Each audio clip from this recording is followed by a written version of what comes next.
Hello, and welcome to the tutorial on how to complete the Mississippi Aid application, or the MAAPP, for the 26-27 school year. My name is Chelsea Williams, and I am the coordinator of External Training and Partnerships here at Get to College, a program of the Woodward Hines Education Foundation. To get started with the application, you will first need to go to msfinancialaid.org. From there, you will scroll until you see where it says Apply for the 26-27 aid year. You will select that and will be brought to a screen where it says Where do I apply?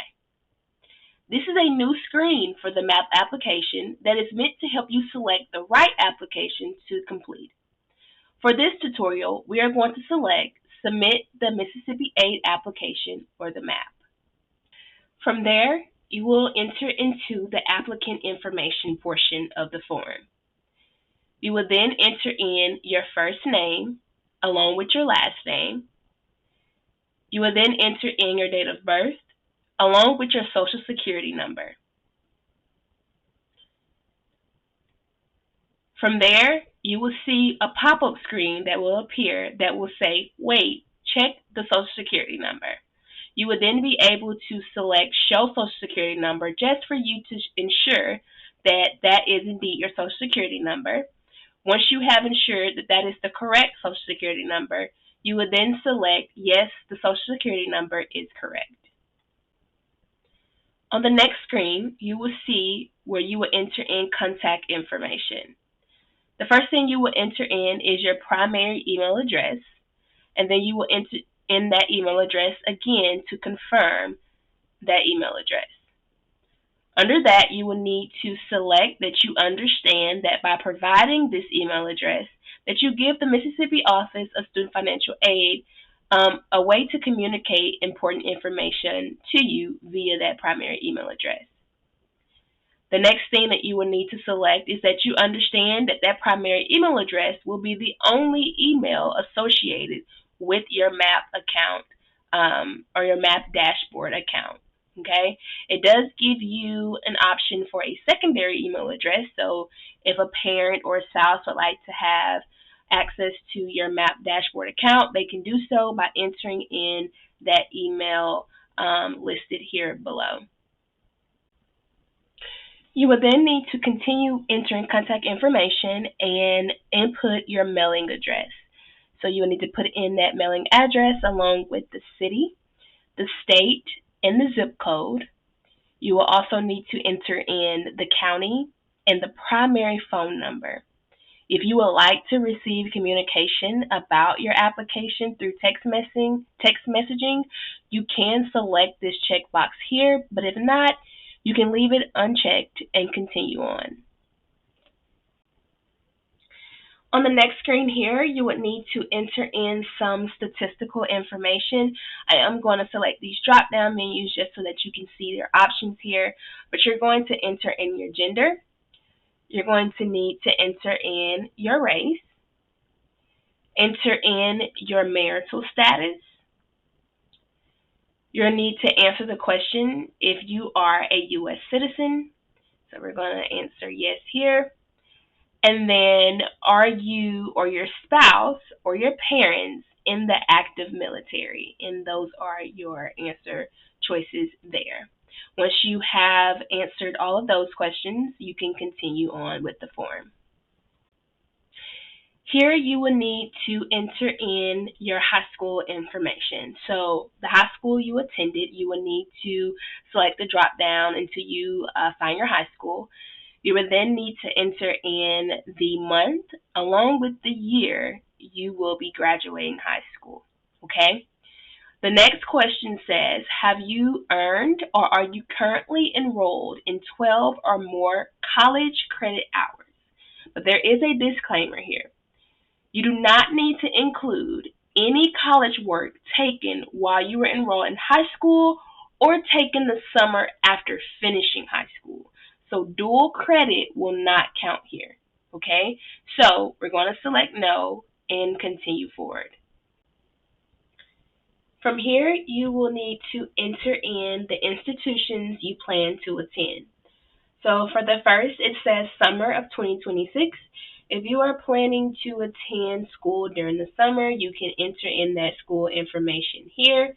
If not, you can skip down to the fall and the spring. You can enter in that college there. Once you do that, you will select next and continue on. From here, you will need to enter in your current classification. So you are completing this application as a high school senior that is already pre-populated for you. And it is also saying that in August and September, your classification will be an entering first-time freshman. It is also asking what degree will you be working on during the 26-27 school year. So as you recall on the previous screen, we had Holmes Community College. So we are going to select associate degree, general education or transfer program. If you are going into an occupational or technical program, you can select that. But for this tutorial, we're going to select general education or transfer program. It is then asking, have you completed any college degrees?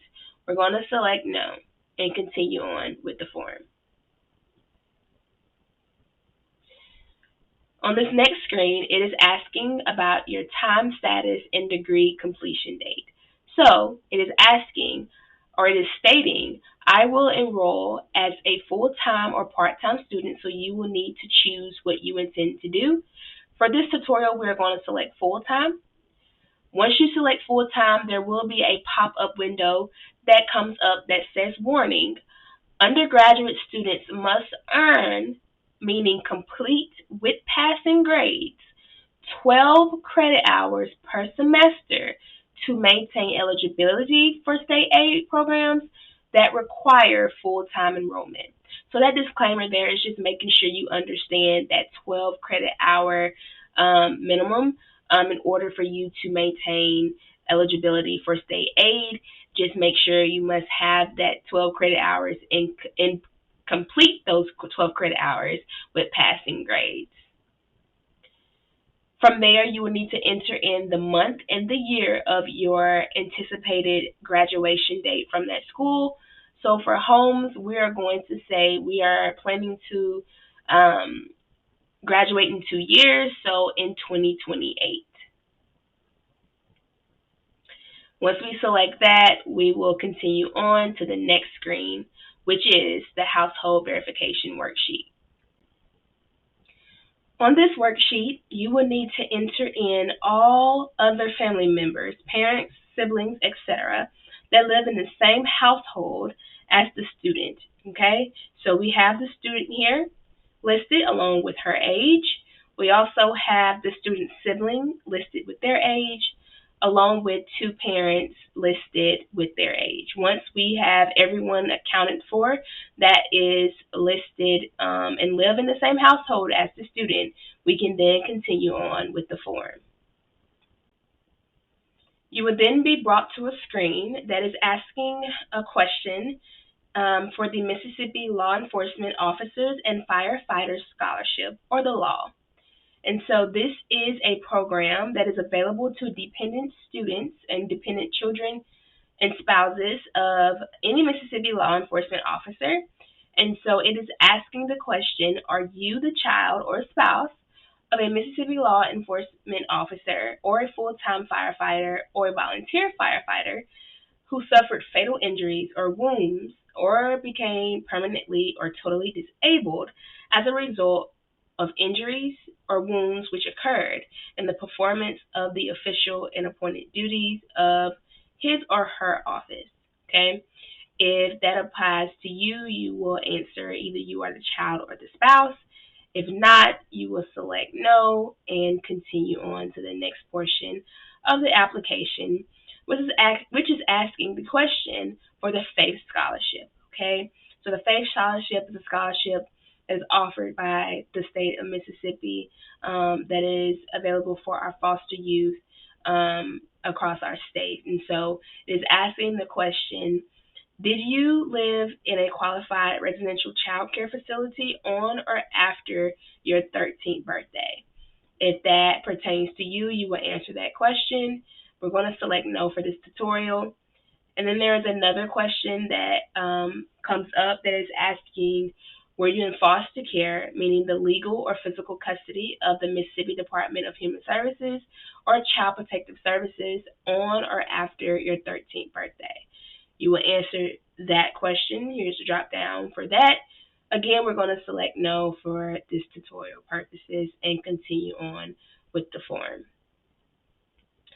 This then brings us to the driver's license or identification portion of the form, and this is just here to verify that you are indeed a Mississippi resident. This serves as one of the residency verification pieces that is required to receive Mississippi state aid, and so you will enter in your driver's license number or your Mississippi ID number here. If you do not have a Mississippi driver's license number or a Mississippi ID, you can opt out, but just know you will need to provide at least 2 residencies verification for you to verify your residency here. So you need to provide at least 2 forms. Again, this would serve as one, and then you would have to verify using another. But if you do not choose to do this, whether you just don't want to or you don't have a license on hand or ID card on hand, just keep in mind you will need to log back into your account at a later time and provide those forms so that your residency can be verified.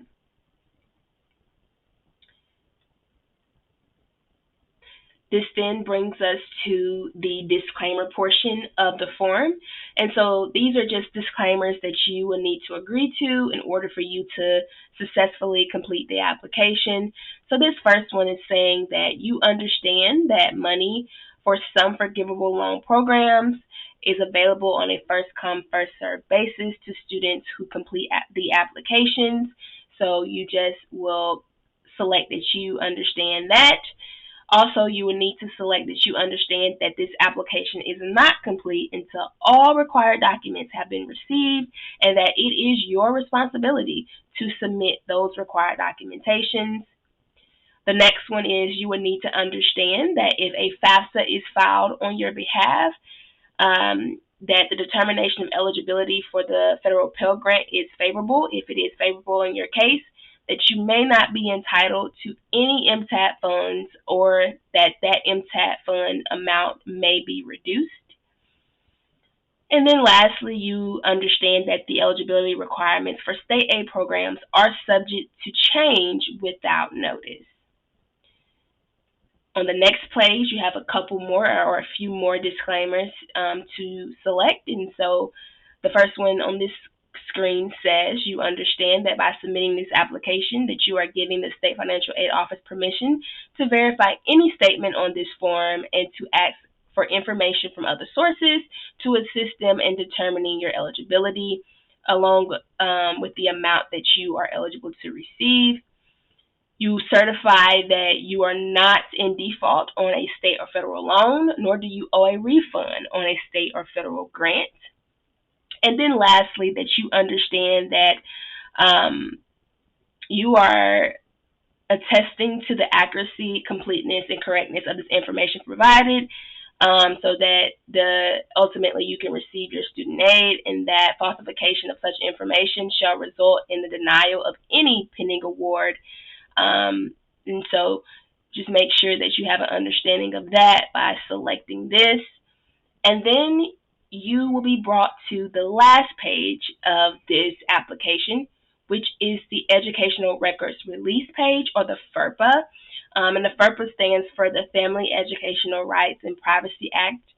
And this is just a federal law that gives students access and protects their privacy of their educational records. So what this means basically is that you will enter in the full name, the relationship to that person, and the birth date of up to 3 individuals that basically will have and can receive access to your educational records, okay? So this is where you can put that information on file So if there's anyone that you have in mind that you would like to have access to your educational records, transcripts, grades, all that good stuff, you would need to put their information on here. And again, you would need to list their full name, their relationship to you, along with their date of birth. And you can do that by selecting add additional person. If not, you can opt out and not choose to enter anyone, and you can select that box here and continue on to the summary page. So that brings us to the end of this application.